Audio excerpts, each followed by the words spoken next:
All right, welcome to my daily as I see it. In this video today, I'm going to talk about what I think is the #1 threat to humanity. Now on this channel and a lot of channels, we talk a lot about threats to humanity, and we talk about EMPs and power grid failures and natural disasters and all that kind of stuff. But there's something that I see that gets overlooked really often. In fact, I don't know that I've ever seen another prepper channel talk about it, and it's something that I've been paying attention to for over a decade. So today I want to present that to you, give you the information that you need to know, and let you know what I think about it. Now let me ask you a question. So what do dengue fever, yellow fever, chikungunya, and the Zika virus all have in common? Well, first and foremost, they can kill you. So if you're not paying attention to these things, then you need to be. The second thing that they have in common is that they are, the way these diseases are spread and carried is by the Aedes aegypti mosquito. Now, don't click away. I can see you guys. You're like, oh my God, it's a mosquito video. I don't want to hear the wandering prepper talking some crazy science stuff about mosquitoes today, but I really think you need to hear me out on this one. In fact, I'm not going to monetize the rest of this video because I just really want you guys to stick with me on this and let me share with you what I know about the Aedes aegypti and why it's important. So first and foremost, Aedes aegypti, commonly known mosquito, carries all these crazy bad diseases. It's often found in equatorial regions, so more near the equator. Warm, wet environments is the way to think about this. Whether it's in Europe or in North America, it's very common. You might have even heard a few years ago about how Zika was just wreaking havoc on newborn babies, shrinking their heads down and that kind of thing. It was horrific. Now, why do we need to be concerned about this? Well, I guess it really depends on where you live in the world. But for me personally, I live right in the middle of the U.S. What scientists have found in just over the last decade or so is that the Aedes aegypti has started to migrate to more northern latitudes. So it's now being found in places like Las Vegas, the San Bernardino Valley in California. They're starting to find it even like as far north as Chicago and New York. This is a really big deal because what this means is there's going to be a more significant spread of diseases into higher latitudes. Let me show you a graphic here of Europe, for example, that I found from the journal Nature that shows that between 2013 and 2023, the differences in the amount of mosquitoes that have been found is dramatic. Now, why is this happening? This is happening primarily because the planet is warming. Now, I'm not going to sit here and get into all the reasons why the planet is warming, but look, if you're still denying the fact that the planet is warming, then you've got bigger issues.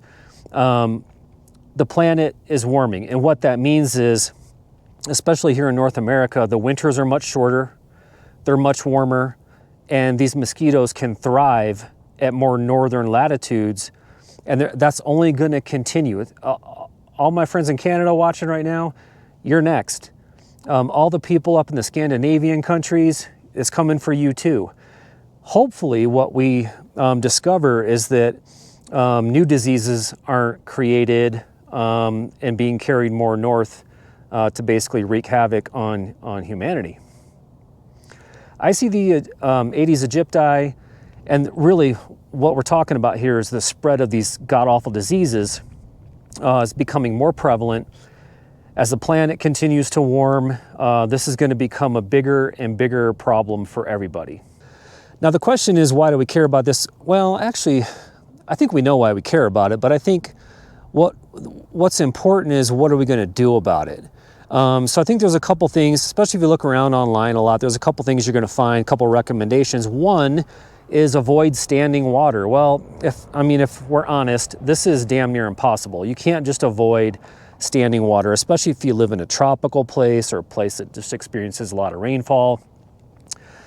You just can't avoid it. There's puddles in the streets, there's ditches full of water, that kind of thing. There's even a lot of places that mosquitoes will breed that you can't really even get to. For example, if you have an air conditioning unit on the outside of your house that has a condenser in it, there will be a pan in the bottom of that air conditioning unit that will collect water from the condensation. You can't get in there and clean that stuff up. You probably wouldn't want to do it every day anyways.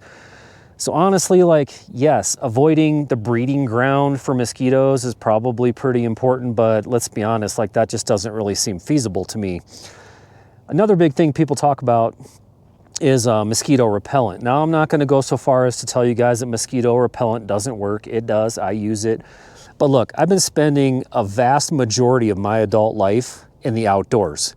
I've been to Central Africa many times.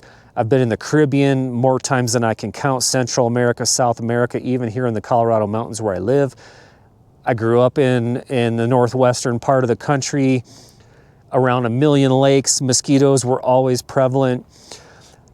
My experience has been, it doesn't matter how much mosquito repellent I put on, there's always going to be a mosquito that bites me on a knuckle on my hand or up here on the temple of my forehead where I don't necessarily didn't spray myself. Like, mosquitoes are going to find you, that's a fact. So I'm not going to say that repellent doesn't work and that you shouldn't use it, but it's only so much that it can do.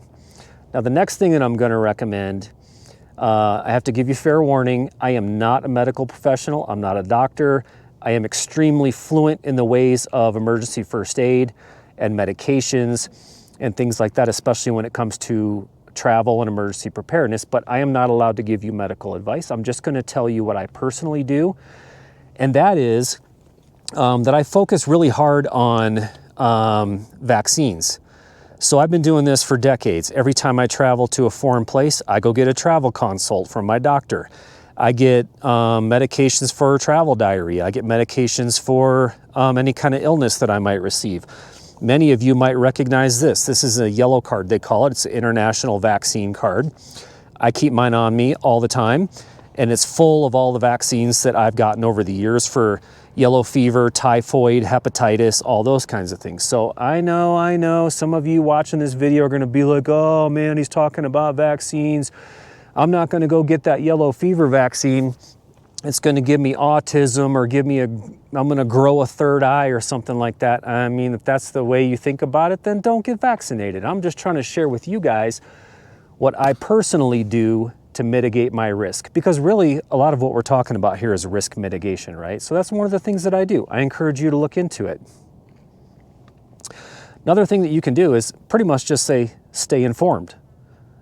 Stay up on current events. You don't often hear about these spread of diseases, or especially don't hear about the spread like mosquito migrations until it's too late.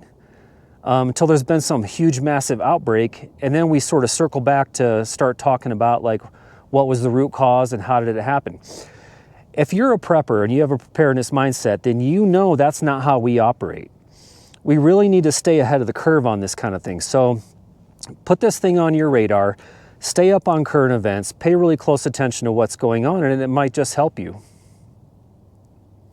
Another website that I like to watch is mosquitoalert.com. These guys are really good about tracking mosquito migrations, and they give you a ton of data and things like that. There's also a community component to it where people go out and track what's going on. So it's just one example of a site that I follow that gives me a lot of information, and you might want to consider doing that too. So as I see it, this is probably very close to the #1 threat to humanity. I'm being honest. Look at what happened with COVID. Look at what happened with the Spanish flu of 1918, killed 50 million people. Viral pandemics are incredibly dangerous. Are hurricanes dangerous? Yes. Is cholera dangerous? It sure is. Is nuclear war a potential thing that could probably end the planet or kill tens of millions of people? Of course it is. Are EMP strikes or solar flares going to be common in the future? Sure they are.